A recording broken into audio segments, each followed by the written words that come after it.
UGC पर असली चेहरा बीजेपी का सामने आ गया कि जो हिंदू बनाकर हमसे वोट लेकर ठगने का काम करते थे लोग, आज यूजीसी का असली चेहरा बीजेपी का सामने आ गया कि वह हमें किस तरह देखना चाहते हैं।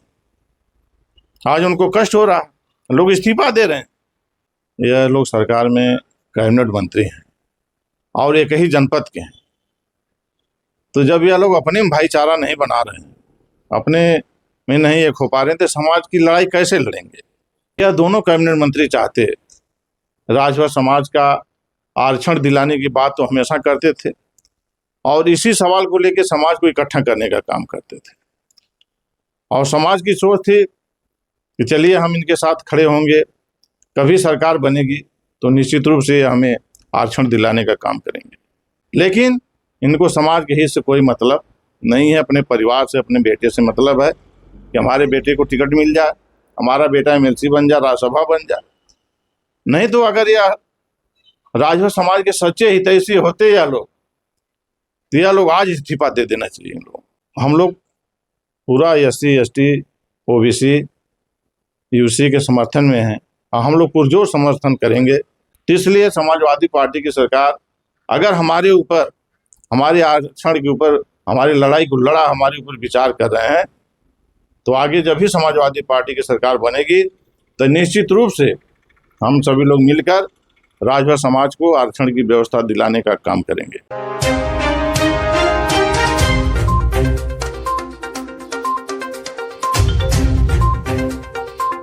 जय हिंद दोस्तों, मैं हूं आपका दोस्त विजय राजभर और आप देख रहे हैं यूपी सच तक न्यूज और राजभर एक्सप्रेस। बता दूं कि अभी हम लोग इस समय हैं मुंबई में और आज हमारे साथ हैं राम दुलारे राजभर जी, जो उत्तर प्रदेश के समाजवादी पार्टी की सरकार में ST SC आयोग के चेयरमैन भी रह चुके हैं और दर्जा प्राप्त मंत्री भी रह चुके हैं। बता दूं कि आज अतिथि बनकर के आए थे मुंबई में, जो राष्ट्रीय राजभर सेवा संघ के नेतृत्व में मुंबई थाने में बहुत ही भव्य जयंती मनाई गई। तो इनसे जानने की कोशिश करेंगे कि कार्यक्रम कैसा था। तो सर, बहुत बहुत स्वागत है यूपी सच तक और राजभर एक्सप्रेस में। बहुत बहुत धन्यवाद सर। मुंबई आप आए हैं यूपी से चल करके, कैसा कार्यक्रम था सर? देखिए, राष्ट्रीय राजभर सेवा संघ महाराष्ट्र में बहुत ही शानदार संगठन है और इस संगठन के राष्ट्रीय अध्यक्ष आदरणीय दयानंद राजभर जी ने हम लोगों को आमंत्रित किया था और विगत कई साल से, लगभग 7-8 साल से लगातार हम लोग आते हैं संगठन में। और यह संगठन का वार्षिक अधिवेशन और राजभर समाज के पूर्वज श्रावस्ती सम्राट राष्ट्रवीर महाराजा सुहेलदेव राजभर की जयंती समारोह बड़े पैमाने पर बहुत ही शानदार ढंग से, भव्य ढंग से राजभर समाज के लोग मनाने का काम करते हैं और बहुत शानदार कार्यक्रम लोगों ने कराया। इस कार्यक्रम की सफलता के लिए हम राष्ट्रीय राजभर सेवा संघ महाराष्ट्र के राष्ट्रीय अध्यक्ष जी को, उनके सभी पदाधिकारियों को, एक एक कार्यकर्ता का बहुत बहुत आभार व्यक्त करते हैं कि जो यूपी से हजारों किलोमीटर दूर महाराष्ट्र के अंदर राजभर समाज के कुल गौरव राष्ट्रवीर महाराजा सुहेलदेव राजभर जी के जयंती समारोह को मनाकर पूरे देश में यह संदेश देने का काम करते हैं कि हम अपने पूर्वजों का सम्मान इसी तरह लगातार अपने इतिहास का सम्मान करते रहेंगे। सर, जो लोग मुंबई में यूपी से चल करके आ गए हैं, मुंबई में रह रहे हैं, उन लोगों के लिए क्या कहेंगे सर? देखिए, जो यूपी से हमारे भाई बंधु यहाँ अपने रोजी रोटी में आए हैं, लगे हैं, यहाँ आने के बाद एक ऐसा प्लेटफार्म, राष्ट्रीय राजभर सेवा संघ, ऐसा प्लेटफार्म मिला कि जिसके माध्यम से हजारों लोग जुड़े हैं। बड़ी संख्या है, बड़ी संख्या में लोग इस संगठन से जुड़े हैं और इस आपसी भाईचारा, इनका तालमेल इतना अच्छा लगता है और होना भी चाहिए। इससे अपनी सामाजिक एकता मजबूत इन्होंने, आप लोगों ने किया है और यहाँ के समाज सेवा के भी संदर्भ में बड़ा काम इन्होंने किया। अभी जयंती समारोह के अवसर पर यहाँ के राजभर समाज के संगठन के सभी लोगों ने मिलकर एक छोटा छोटा सहयोग देकर एक राष्ट्रीय राजभर सेवा संघ की तरफ से एक एम्बुलेंस राजभर समाज को समर्पित किया गया, ताकि वह एम्बुलेंस यहाँ से हमारे किसी भाई को कोई दिक्कत परेशानी होती है या आकस्मिक कोई घटना होती है, अगर उसके बॉडी को उत्तर प्रदेश ले जाने में बहुत बड़ा खर्च आता है, तो जो सक्षम नहीं है उसके लिए ये एम्बुलेंस यहाँ से उसके परिवार तक, उसके घर तक यह संगठन पहुँचाने का काम करेगा। तो यह संगठन की बहुत बड़ी सोच है और इस सोच के लिए हम संगठन के सभी पदाधिकारियों का आभार व्यक्त करेंगे, बहुत बहुत धन्यवाद देंगे कि निश्चित रूप से इसी तरह हमेशा राजभर समाज को अपनी बड़ी सोच रखनी चाहिए। सर, राजभर समाज के जो सरकार, उत्तर प्रदेश सरकार के दो कैबिनेट मंत्री हैं और इसी महाराजा सुहेलदेव राजभर जी की जयंती में ही आपस में भिड़ने का काम किया। वो वीडियो सोशल मीडिया पर काफ़ी तेजी से वायरल हो रहा है। उन मंत्री लोगों के लिए क्या कहेंगे? देखिए, यह लोग सरकार में कैबिनेट मंत्री हैं और एक ही जनपद के हैं, तो जब यह लोग अपने में भाईचारा नहीं बना रहे हैं, अपने में नहीं एक हो पा रहे हैं, तो समाज की लड़ाई कैसे लड़ेंगे? यह बहुत ही निंदनीय है, ऐसा नहीं होना चाहिए। तो जो आपस में लड़ेगा वो समाज की क्या लड़ाई लड़ेगा, यह साबित करता है। इसलिए आज 10 साल हो गया, प्रदेश की सरकार 27 में 10 साल पूरा हो जाएगा और केंद्र की सरकार तीसरी सरकार चल रही है, लेकिन राजभर समाज के अधिकार के लिए, सम्मान के लिए ये लोग कब आवाज उठाए? आज तक विधानसभा में कोई बात नहीं की, लोकसभा के अंदर ये लोग नहीं कोई सवाल उठाए, जबकि यह दोनों कैबिनेट मंत्री चाहते, राजभर समाज का आरक्षण दिलाने की बात तो हमेशा करते थे और इसी सवाल को लेकर समाज को इकट्ठा करने का काम करते थे। और समाज की सोच थी कि चलिए हम इनके साथ खड़े होंगे, कभी सरकार बनेगी तो निश्चित रूप से हमें आरक्षण दिलाने का काम करेंगे। लेकिन दुख इस बात का है कि अब तक ये लोग विधानसभा से एक भी प्रस्ताव नहीं पास करवा पाए कि राजभर समाज को आरक्षण की व्यवस्था दिया जाए, जबकि ये लोग चाहते, राजभर समाज का हित चाहते, तो प्रदेश से प्रस्ताव पास करवा के केंद्र से इसके प्रस्ताव को पास करवाते, राजभर समाज को आरक्षण देने का काम करते। लेकिन इनको समाज के हित से कोई मतलब नहीं है, अपने परिवार से, अपने बेटे से मतलब है कि हमारे बेटे को टिकट मिल जाए, हमारा बेटा एमएलसी बन जाए, राज्यसभा बन जाए। नहीं तो अगर यह राजभर समाज के सच्चे हितैषी होते यह लोग, तो यह लोग आज इस्तीफा दे देना चाहिए। इन लोग अगर नहीं दिला पा रहे हैं तो इनको इस्तीफा दे देना चाहिए, यानी सर समाज को गुमराह नहीं करना चाहिए। इसलिए हम दोनों लोगों को कहेंगे कि अगर आप समाज की लड़ाई नहीं लड़ पा रहे हैं तो आप लोगों को अपने पद से इस्तीफा दे देना चाहिए और राजभर समाज के साथ खड़ा होना चाहिए। कई बार आपने प्रयास किया, धरना प्रदर्शन किया, लेकिन फिर वापस हो गए, तो आप क्या साबित करना चाहते हैं? आप तो खुद कमजोर हैं। यानी सर समाज को गुमराह करने का काम ये लोग कर रहे हैं। बिल्कुल समाज को गुमराह करने का काम। समाज भी इस बात को समझ चुका है। अब 2027 के चुनाव में समाज इनके खिलाफ लामबंद होकर बदलाव चाहता है कि जो 10 साल प्रदेश और केंद्र में सरकार रह के भी जो हमारे लिए नहीं कुछ कर पाया, तो हमें ऐसी सरकार नहीं चाहेंगे। अब राजभर समाज के लोग बुद्धिजीवी हैं, इस पर विचार कर रहे हैं, समीक्षा कर रहे हैं। हमारे नौजवान समीक्षा कर रहे हैं। आज नौजवानों के साथ जो भेदभाव है, उनकी पढ़ाई छात्रवृत्ति के साथ भेदभाव, नौकरी के साथ भेदभाव, थाना तहसील से लेकर हर जगह भेदभाव सबसे किया जा रहा है। अभी आप देखिए यूजीसी पर असली चेहरा बीजेपी का सामने आ गया कि जो हिंदू बनाकर हमसे वोट लेकर ठगने का काम करते थे लोग, आज यूजीसी का असली चेहरा बीजेपी का सामने आ गया कि वह हमें किस तरह देखना चाहते हैं। आज उनको कष्ट हो रहा है, लोग इस्तीफा दे रहे हैं। तो सर यूजीसी को लेकर के जो नया कानून लागू है, उत्तर प्रदेश में काफी खलबली मची हुई है, तो आप लोग क्या यूजीसी के समर्थन में हैं?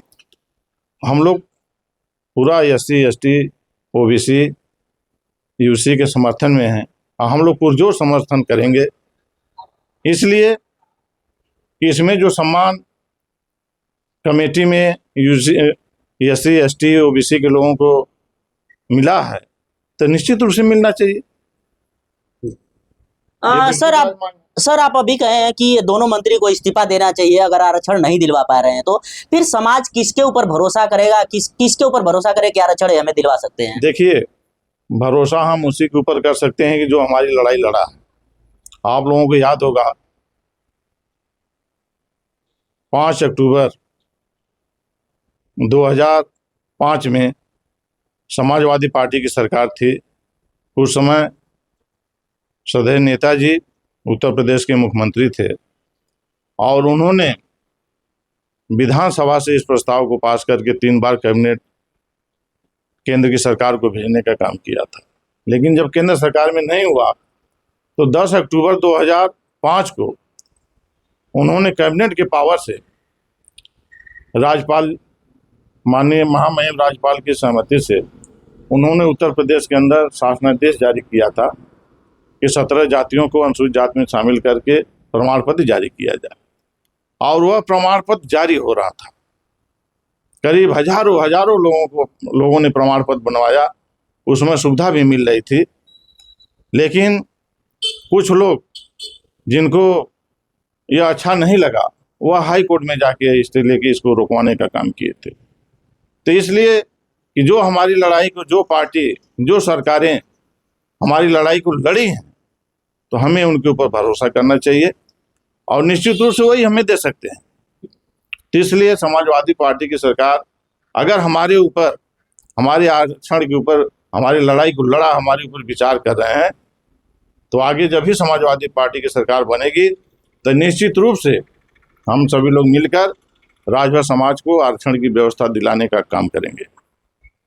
तो यानी सर 27 के में राजभर समाज के लोग उम्मीद लगाएं कि राजभर अगर अखिलेश यादव की सरकार आती है, समाजवादी पार्टी की सरकार आती है, तो आरक्षण हम लोग को उस समय मिलेगा। बिल्कुल बिल्कुल, हम लोग समाजवादी पार्टी के आदरणीय अध्यक्ष जी, राष्ट्रीय अध्यक्ष जी आदरणीय अखिलेश यादव जी से हम लोग लगातार बात कर रहे हैं और जब भी सरकार बनेगी 2027 में निश्चित रूप से समाजवादी पार्टी की सरकार बनने जा रही है, तो इसमें निश्चित रूप से राजभर समाज को आरक्षण की व्यवस्था हम दिलाने का काम करेंगे।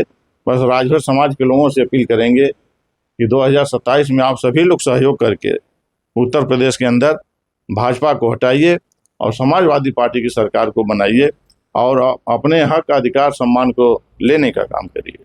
तो सर अखिलेश यादव की सरकार बनती है तो कौन दिलवाएगा, मुखिया कौन रहेगा राजभर समाज का, किसके ऊपर लोग भरोसा करेंगे? नहीं, राजभर समाज के जो हमारे सम्मानीय लीडर हैं, जो हमारे पूर्व कैबिनेट मंत्री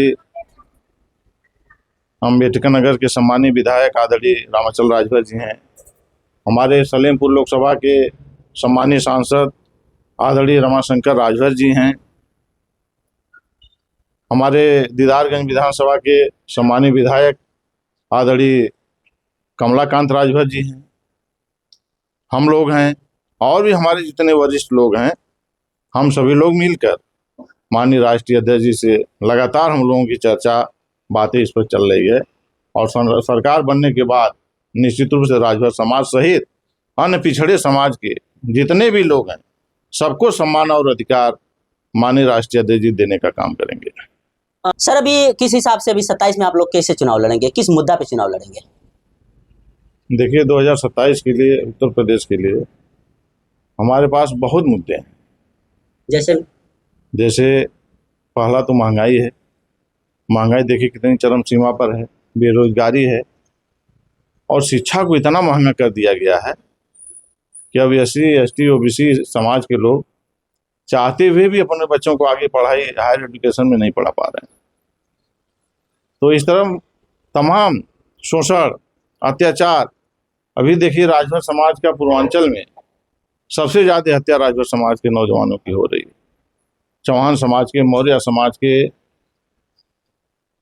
नाई समाज के, विश्वकर्मा समाज के, प्रजापति यानी ओबीसी समाज में सबसे ज़्यादा इस समय अत्याचार, अन्याय हो रहा है।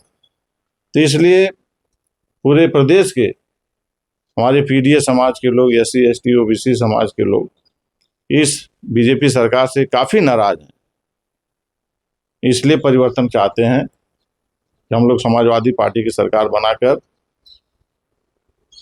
इसलिए कि माननीय अखिलेश यादव जी के ऊपर भरोसा है लोगों का कि जितना उनका ध्यान हमारी बच्चियों के लिए कन्या विद्याधन देकर सम्मान किया, नौजवानों को लैपटॉप से, बेरोजगारी भत्ता से लेकर शिक्षा को बढ़ाने का काम किया, और स्वास्थ्य के क्षेत्र में जो उत्तर प्रदेश में सबसे ज़्यादा मेडिकल कॉलेज किसी ने बनवाया तो श्रद्धेय नेताजी ने, माननीय अखिलेश यादव जी ने बनवाया। पूर्वांचल का सबसे ज़्यादा विकास, प्रदेश का सबसे ज़्यादा विकास माननीय अखिलेश यादव जी ने किया। गाँव में सबसे ज़्यादा विकास जनेश्वर मिश्रा योजना के तहत लोहिया गांव बनाकर सबसे ज़्यादा कोई विकास किया तो माननीय अखिलेश यादव जी ने किया। हमारी महिलाओं को समाजवादी पेंशन देकर आदरणीय राष्ट्रीय अध्यक्ष जी ने सम्मान किया। तो इसलिए सभी लोगों को ये पूरा विश्वास और भरोसा है कि 2027 में उत्तर प्रदेश की कमान आदरणीय अखिलेश यादव जी की सौंपी जाए, ताकि निश्चित रूप से पीडीए समाज का सम्मान, अधिकार से लेकर विकास से लेकर सारी व्यवस्था सुनिश्चित करने का काम माननीय अखिलेश यादव जी ही कर सकते हैं। सर, योगी आदित्यनाथ जी कहते हैं कि उत्तर प्रदेश में गुंडा मुक्त सरकार है, इसे आप कितना मान रहे हैं? देखिए, कथनी और करनी में अंतर नहीं होना चाहिए, लेकिन इनके कथनी और करनी में कितना अंतर है। वहीं जौनपुर में राजभर नौजवान की हत्या होती है, गाजीपुर में हत्या होती है, और भी बहुत मामले हैं, तो हम कैसे मान लें कि गुंडा मुक्त सरकार है। सर, लास्ट सवाल है आपसे कि आप कह रहे हैं 27 में अखिलेश यादव की सरकार आएगी, लेकिन वहीं पे तमाम लोग डरे रहते हैं कि जब समाजवादी की सरकार आती है तो यादव लोग जो कुर्ता होता है क्यों नहीं तक मोड़ करके चढ़ा करके और दबंगई करने लगते हैं। नहीं, ऐसी कोई बात नहीं है। हमारे यादव समाज के लोग हमेशा सहयोग करने का काम करते हैं, सहयोग किए हैं, सहयोग करने का काम करते हैं, और पीडीए समाज के साथ जहाँ भी अन्याय होता है पीडीए समाज के साथ खड़े होकर सहयोग और मदद करने के काम करते हैं। जैसे आप इस समय देख लीजिए, जहाँ भी हत्याएं हो रही हैं, अत्याचार हो रहा है, जिसके साथ अन्याय हो रहा है, उनकी लड़ाई कौन लड़ा? समाजवादी पार्टी लड़ रही है, हमारे पार्टी के लीडर लड़ रहे हैं, और सरकार का तो कहीं आता पता नहीं। तो इसलिए ऐसी कोई बात नहीं है। यादव समाज के लोग, पीडीए समाज के लोग, सभी लोग आपस में भाईचारा बनाकर सबका सहयोग करने का काम करते हैं। हम लोगों को पूरा भरोसा है कि 2027 में भी सभी लोग एक साथ मिलकर माननीय अखिलेश यादव जी को उत्तर प्रदेश का मुख्यमंत्री बनाने का काम करेंगे। सर, आने वाले 27 के चुनाव में आप भी किसी विधानसभा से चुनाव लड़ेंगे? सर, बिल्कुल, पार्टी हमें जहाँ से भी जिम्मेदारी देगी, मौका देगी, तो निश्चित रूप से हम लोग चुनाव लड़ेंगे पार्टी के लिए, सरकार बनाने के लिए। चलिए सर, चैनल में समय दिए बहुत बहुत धन्यवाद। चलिए, आप लोगों को बहुत बहुत धन्यवाद। चलिए, आपसे बता दूं कि अभी हमारे साथ रहे राम दुलारे राजभर जी, जो समाजवादी पार्टी के सरकार में SC ST आयोग के चेयरमैन रहे और दर्जा प्राप्त मंत्री भी रहे। और बता रहे हैं कि 27 के चुनाव में समाजवादी पार्टी पूरे मजबूती के साथ चुनाव लड़ेगी, और बता रहे हैं कि राजभर समाज के जो दो मंत्री हैं उन लोगों को इस्तीफा दे देना चाहिए जब तक वो लोग, क्योंकि आरक्षण वो लोग नहीं दिलवा पाएंगे। अब आरक्षण सिर्फ दिलवा पाएगी तो समाजवादी पार्टी की सरकार आएगी, तो समाजवादी पार्टी की सरकार में ही राजभर समाज को आरक्षण मिल सकता है, अन्यथा कोई नहीं दिलवा पाएगा। अब तो देखने की बात है कि राजभर समाज के लोग 27 के चुनाव में कितना भरोसा करेंगे समाजवादी पार्टी पे कि राजभर समाज के लोगों पे, आने वाला समय बताएगा। बाकी इनके बातों से आप कितना सहमत हैं, अपनी राय कमेंट बॉक्स में जरूर दीजिएगा। मिलते हैं किसी और वीडियो के साथ, तब तक के लिए जय हिंद। अगर आप चैनल पे नए हो तो चैनल को सब्सक्राइब करना ना भूले। वीडियो को ज़्यादा से ज़्यादा शेयर कीजिए।